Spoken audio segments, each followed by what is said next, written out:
Okay, so my number one is Killers of the Flower Moon, directed by Martin Scorsese, starring Leonardo DiCaprio, Lily Gladstone, Robert De Niro, Rick Logline. When oil is discovered in the 1920s Oklahoma under Osage Nation land, the Osage people are murdered one by one until the FBI steps in to unravel the mystery. So this is, obviously a 4 hour long movie. Much has been said about that. But when I think about the year, a year of great movies, like we've been saying, the movie that had probably stayed in my mind the most is this one. And I think that has to do with a few things. Of course, the subject matter of it and how they've handled it, and a lot that, of course, I, as someone who was not born in this country, I'm aware of it, but not to this detail and this degree, to this degree. So that's a huge part of it, obviously. But I think the cornerstone of the movie really are Marty, of course, like mounting a movie like this of this scale, which is sort of like, the Giant, the George Stevens movie. It kind of reminds me of that sort of an epic, right? And so doing that at this stage of his career, at this age, and realizing it just so fully, that's a huge cornerstone of the movie, I think. Number two, the performances, especially Lily Glassman's performance, all three leads are absolutely incredible. But there's something just so haunting and lived in where this is not an idiot character who doesn't know what is happening. This character knows what is. DiCaprio's character. I mean, Lily Oh, Gladstone. Lily Gladstone. Okay, Like, okay. because you could say that, oh, this person, why is she with him? Why did, she had the resources, or she could have done something. Granted, she's been drugged and such throughout the movie, but you see, I think the love and the relationship between those two people, which is sort of what they reoriented the entire movie to be about, is sort of the secret weapon of the movie. There's no question in my mind. Like, the movie that will not be as epic and great and moving and haunting without that. And I think it's because of her performance, where you see the genuine care and love she has, but also this question and fear for her life, fear for her people, fear for her whole family, which is kind of fallen apart, literally dropping like flies in front of her. And then the third cornerstone, I guess, is Leo and De Niro. I put them on the same sort of bracket. It's because of the evil that De Niro brings in, and then the banality of evil. I guess that DiCaprio brings in, because he genuinely is an idiot character who just doesn't know and is driven by very simple means, is totally manipulated by his uncle, played by De Niro, is actually in love with Lily Gladstone. And I just think all these relationships and complexities are just so beautifully handled. And again, you could be telling a very important story of a different time of our times, but when it's film, it has to be about characters and the motivations between them. And the more complex and real you make them, the richer the movie's going to be, the richer the subtext is going to be. And I think this movie has all of that.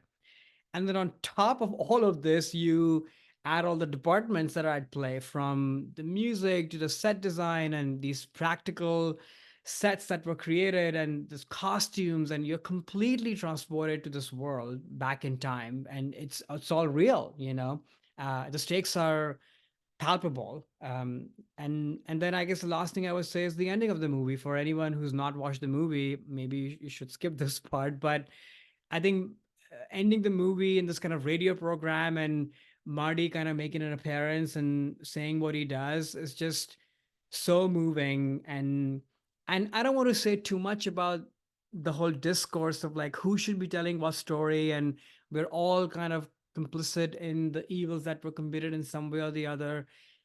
Agreed.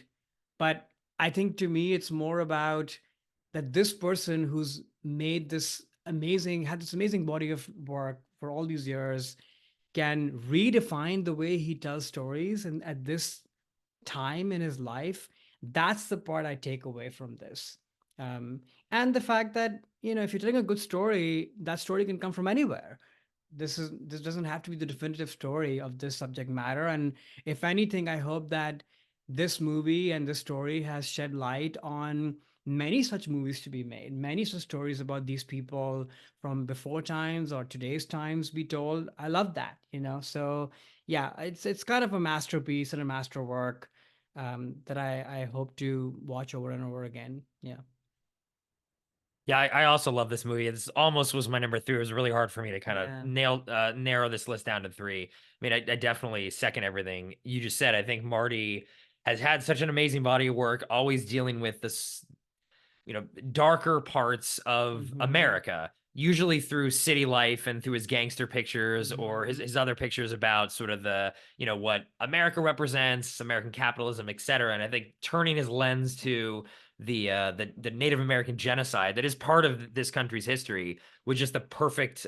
He was in a way like a great storyteller to tell this story on the grand scale that he did. And I think that ending in the movie that you referenced to really just like shocked me. And Mm-hmm. everyone in the theater when I saw this over the week, I was like, oh my God, what's happening? And I think Marty especially stepping out there too and sort of explaining, I don't want to say like apologizing for the fact that he made the movie, but sort of saying, "Look, this is.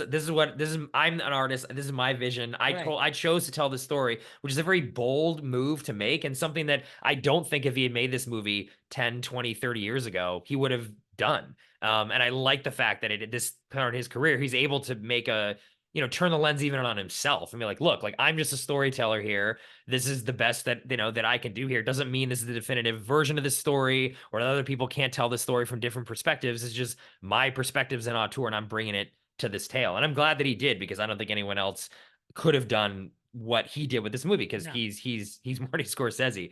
But yeah, like the direction really impressed me, but definitely the acting. And I think what you were touching on about the complexity of these characters. I mean, this could have been a story very easily told of all these bad, white settlers are coming in and exterminating the Native Americans and tricking them and all these things. But when you look at the story, even like looking up the description on Wikipedia, it's like you do ask, like, wait, how did this happen? Like, how did Yeah. these Native women get bamboozled by these guys marrying and killing them all off? It's like there must be something else going on there. And that's what Lily and Leo and then Marty are trying to do through these performances where they are in love. Mm-hmm. They're and even Lily's in love with Leo, and it's not until that amazing scene at the end where she Right. was like, "Did you actually poison me?" And once he refuses to admit that he does, and then she realizes, "Well, I'm out." Like that was the last straw for her, even though for some reason the last straw wasn't poisoning her or killing her family, like because there was genuine love there. And I think the complexities of that this story really Marty was able to capture that in a way that other filmmakers couldn't,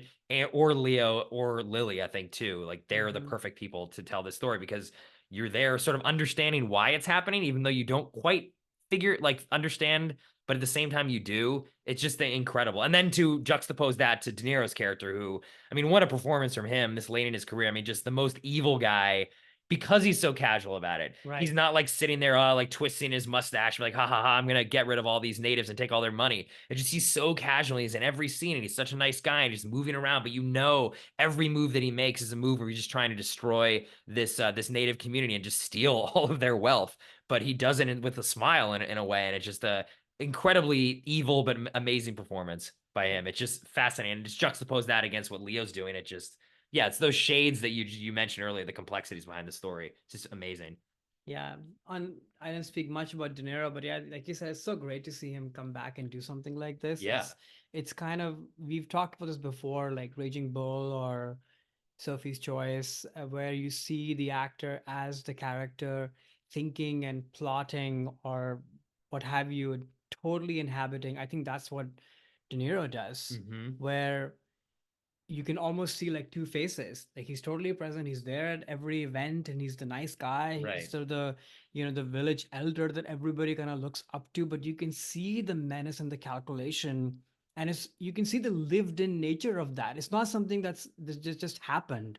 He didn't wake up one morning. This has been going on for a while. And he's Mm-hmm. built on top of that. And then you see the cookie crumble when it does, because he can feel it. And in a weird way, again, not to use the word empathy, because of course he's a horrible character that you can't really empathize doing. He's a criminal basically, but you sort of see from a human standpoint that, oh, for somebody who's built this whole thing, if when it does go away, how would that feel? Because Right. that emotion is human, Mm-hmm. whether what you built is good or bad.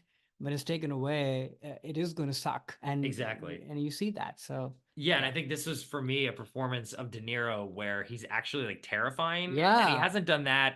I mean, actually, we touched on analyze this in a previous episode that I think was sort of the beginning of him moving fully into comedy. right. And in that movie, he definitely was a bit terrifying in the parts, even though he's playing like a mob boss who's, it's a comedy with Billy Crystal, but you're like, oh, this guy actually could kill someone in this movie if he wanted to. Right. And since then, I feel like I haven't felt that from him. But in Killers of the Flower Moon, this guy is like the real deal, sort of like bad guy. I'd like to see this De Niro back. It's nice to Yeah. see that he can still pull this off after like 20 years of not the best career. I haven't been a big fan of the late stage of his career, but it's nice to see him back together with Marty, with Leo, and being able to pull off something like this is just incredible. So I definitely want to shout out to him. Yeah. Hi there, it's Alex. If you like the review and discussion Karan and I just had, make sure you subscribe to our channel, Movies That Shaped Us, to get full episodes. Every other Wednesday, Karan and I review a new release and then discuss 6 other movies made by that film's actor or director and how they shaped us. Subscribe right now or follow our podcast on Spotify or Apple Podcasts via the link in the description below. Hope you join us for the journey.